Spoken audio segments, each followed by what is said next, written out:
Ito na guys, pasyal kami sa Upos Mall. Tapos mall. Saan na sila? Bawa na sila. Tayo pa. Paano pa? Paparating. Kami mga quarter. Mga quarter. Laki ate oh. Ate, laki. Laki. Parang alin.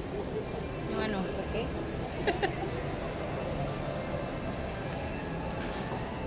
May soul. Uy, magbubukas na pula siya. Oo, malapit na. Soul naman talaga. Parang ganda talaga dito, no? Nakaaling. Oo nga. Malamig yung aircon nila. Nakarelax